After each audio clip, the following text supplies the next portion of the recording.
Hey guys, I want to welcome everyone back to Texas Silver. Also, if you're here for the first time, welcome to the channel. I hope you stick around if you like what you see on these videos and consider subscribing to the channel. If you've been with me for a while and haven't subscribed, please do so. Also, when you do subscribe, hit the bell notification. That way you're notified of the next video that I drop. Also remember to comment below for stuff for me, and it helps out the community. So your comments are greatly appreciated. Also like the videos and share them with your friends and family, coworkers, whoever you think would benefit from this. Before we get too far into this, I know I talked about a window breaking device and I didn't have it on me at the time. I guess I should have done that, my bad, but I do have it now and I wanted to show you all that. So what it is it's this little device right here. You can pull this off and it has the seatbelt cutting device there. And then this is the punch here. So you just punch it straight into the base of the window. I have this notepad right here to simulate. So you push it into there. It doesn't take much pressure and that will break the glass. I believe these are, if you don't want to shop on Amazon, I'm sure you can find them other places. I want to say I looked and I think they were around $10 for one of these. I would highly recommend putting one of these on your keychain or somewhere accessible right there in the driver's seat. That way, if you do end up in a situation where your vehicle's on fire or someone else's vehicle is on fire or in the water or whatever, you can break the glass. I did talk about the location that you need to break the glass. It's near the bottom. If you're hitting the glass at, the middle, you're probably not going to be effective unless you're just really, really strong. Another alternative is something like this. This is how you would cut the seatbelt, obviously, but a lot of these knives come with the glass breaking device on the back, so also a good thing you can do if you didn't want to look into one of these. Also, I guess I'm going to remind y'all, but I do have a channel on Rumble, and it's Texas Silver, one word. I've been including the latest video that I dropped in the description below, and it is in the description below. Hopefully I don't forget, but if I do, go back a video or two and it'll be there. So check out that channel. So I'm reminding y'all of that. That's mainly security videos, and hopefully eventually I can expand. But again, I apologize. It's just been crazy with work. And then the last couple videos I know have been nothing but animals. I've been getting a lot of comments that y'all like that. But I know that other people aren't here for the animals and they're here to hear economic stuff and all that. But yeah, I just had babies falling from the sky. Apparently they had a pasture party 9 months ago that I didn't get invited to. And I guess Red was hosting it. So good on him. He is the proud father of 3 new babies and had a new baby goat. And we went with Bouncer for him. But I've been busy. I've been taking care of, we went with Tanner, and that was actually a YouTube name that someone suggested. So my daughter took Tanner. So Mango is the one that we had to pull the calf. And baby and mom are good, but I'm having to bottle feed Tanner because whenever we pulled him, the device goes around their legs to pull them out, and he is super sore, so he's struggling standing up. So he's a bottle baby at the moment. Mom is being good, being attentive, but he hadn't started feeding off of her yet that I've seen. So hopefully we can make that transition. The other one that we went with was a YouTube name was Buckwheat. So whoever submitted that, Buckwheat is the one with the brown spot on his face. Thank you for all the name suggestions. My daughter did read all those and she picked the ones that she liked. But Bouncer is good, and I will include him in later videos. Bouncer is the goat. He looks just like Firecracker. Everyone that's been with me from the beginning knows who Firecracker is. Okay. Sorry, enough about that. But I did bring them up for the point to talk about that the reason why I have these animals, obviously I enjoy them, I love them, my kids enjoy them. I wanted to be raised like the way that my kids are being raised. Unfortunately, I didn't have that opportunity, and I'm trying to provide that for them. But that being said, if you're watching this channel, obviously you're aware of everything that is going on, and obviously there's a second reason, dual purpose of why I have these animals. They are a renewable resource to me. Right now, I don't butcher them or anything like that. I normally sell them off to someone and in hopes that they keep them either as a bull for their herd or a mom that they keep and they live their life out on the property. But let's be real, and I might offend or upset people here, but the main reason why I have them beyond that is they are a renewable food source. So if stuff does go south, as much as I don't want to do it, I would use them to either sell off, to trade for other stuff, to barter with, or they would end up in the freezer. So let's be real. You can put back canned food and dry food and all that stuff is great, but eventually you're going to want a real meal. I did a tour over in Iraq, and I can tell you we were sick of MREs. So you're going to want fresh chicken. You're going to want fresh beef. Obviously, you're vegetarian. I guess this doesn't apply to you. You're going to want fresh fish. It's all that canned and dried food and MRE garbage. It gets old and it wears on you. So for them, they're an asset. And if anyone's listened to me for a while, I love assets, especially income producing assets or assets that have a renewable source of either income or what they provide, but the animals will keep breeding and having more. So like when you invest in gold and silver, I love gold, I love silver most of all, obviously, but they're just a hedge against inflation. They are how I'm going to transfer my wealth from this paradigm, from this wealth system that we have to whatever they come up with next.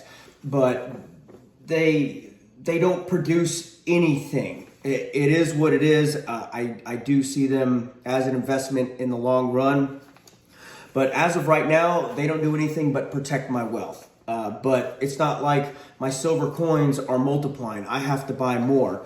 But with the animals, they continue to breed and have babies. And so they continue to give me a stream of calories or income.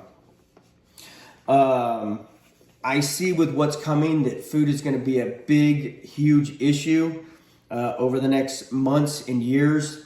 And I'm going to highly recommend that you look into ways to either grow your own food or raise your own food.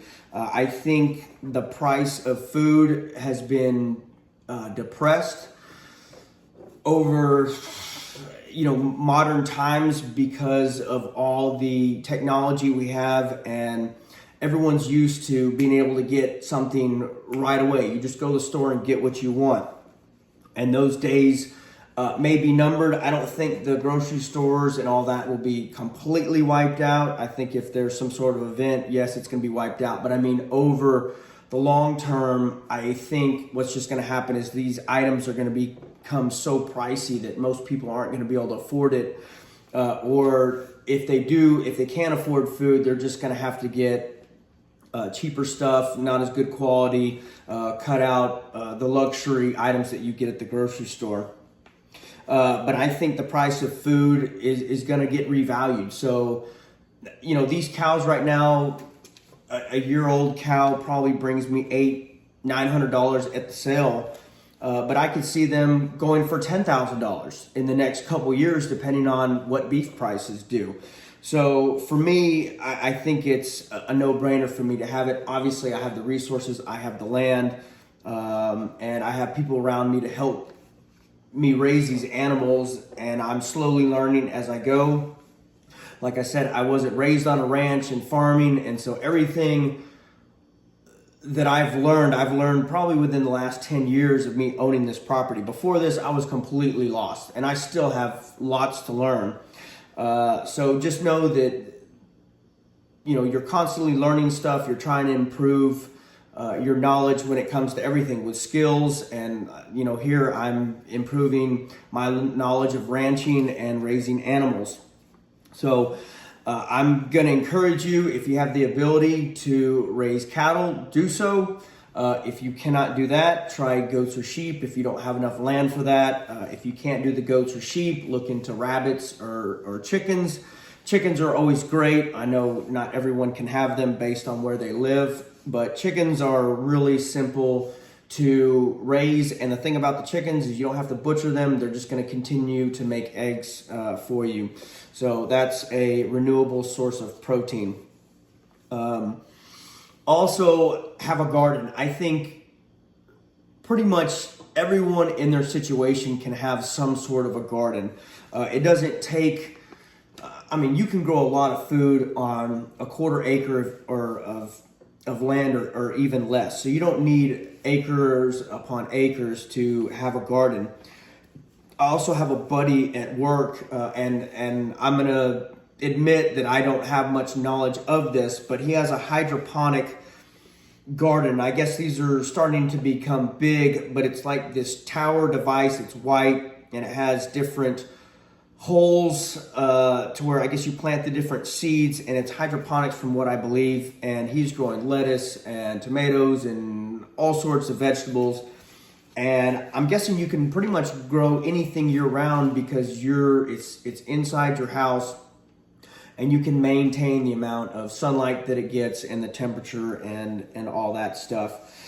So look into that if you're in an apartment and you don't have an area where you can have a traditional garden with raised beds or just your regular rows. Look into that. I want to say I think he did a bunch of add-ons and stuff to it, but I think it was about $1,000. I don't have it. I don't have much of a green thumb, but that is something this year that I'm going to look to at least make some progress on. I do have the seeds, but right now I don't have an area dedicated to growing the garden. Reason being is I would have to fence it off. If I plant a garden, all I'm going to do is grow one hell of a buffet for Red and the gang and the goats and all that. And so I have to fence off an area, which I have not done. So I have to put, I don't want to put the cart before the horse. So there's things that I have to do. Also, I do need some more gardening tools and stuff like that. And there's an implement that I want to get for my skid steer. So a garden this year may or may not be in the cards, but I'm definitely going to be moving towards that. So you want to constantly be improving on everything that you have going on. And I know that's an area that I'm lacking. So not saying even if I do get all this stuff in place, am I going to start a garden? More than likely not. I just slammed with life and kids and ranch and all this other things, and I just don't know that I could maintain it. But I definitely want to have everything in place. That way, if it does go south, boom, I have all my other food preps that can sustain me until I can get that garden going. With all the bad news that's out there, just don't lose sight and get discouraged of what you're doing. Do what you feel is right. There's so much stuff going on, and a lot of it we cannot control. So control the things that you can control. So we can't control the government. We cannot control the weather. We can't control the health issue that's going around. You can control some of that stuff. You can take certain measures and all that. But you can't control the weather and all the natural stuff that's been going on. We cannot control foreign nations or other governments. We can't control World War III, civil wars, civil disobedience. but you can control a lot of things that are in your life, and those are the things that I recommend that you focus on. So you can control the types of food and the amount of food that you put in your body. You can control what you do with your time when you get home. So either you can sit on the couch and watch a game, or you can go outside or to the gym and run, lift weights, do whatever. You can also control your finances, what you spend your money on. You control how much debt you accumulate. You control if you're paying off certain things and what you're spending your money on, whether you're living in your means, what you're investing in. So you can control if you're out buying gold and silver, or if you're going out with friends and drinking and partying and blowing money on that. Now, I'm not saying don't spend any money on stuff that you enjoy and going out and having a good time. I'm all about having a good time, but you have to, just moderate all that. Even your preps. I don't recommend dumping all your time and all your money and energy into this. We do know something's coming, but we don't know if it's going to happen in a day, a week, months, years. I think it's going to be sooner than that, but don't let it consume you. Control the amount of time that you train on the range, if you're going to the range, to get your security training in. Control how much security you're putting back. This stuff right here, this stuff up here, that stuff is starting to come back on the shelves, and I would highly recommend, if you don't have any security or very little, you might want to beef that up. Control the amount of calories you put back, so the amount of food that you put back. So we can't control everything that's going on, but you can control these things in your life and try and insulate yourself as best you can for any and everything that could happen.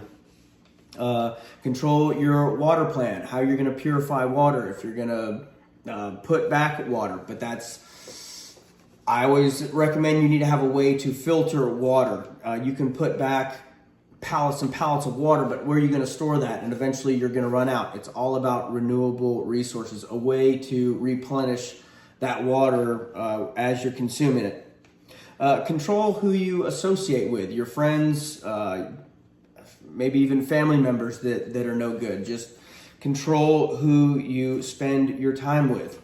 If they're a bad influence, or they're going nowhere, or just not benefiting your life in any way, you might want to control that and cut them out of your life, or reduce the amount of time and effort that you're putting into those people.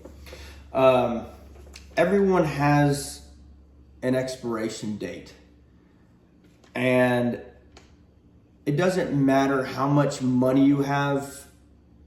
The super rich, millionaires, billionaires, it doesn't matter how much money you have. You cannot buy more time on this earth.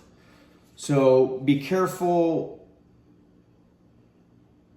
who you're spending your time with and how you're spending this time, because once your time is up, it's up.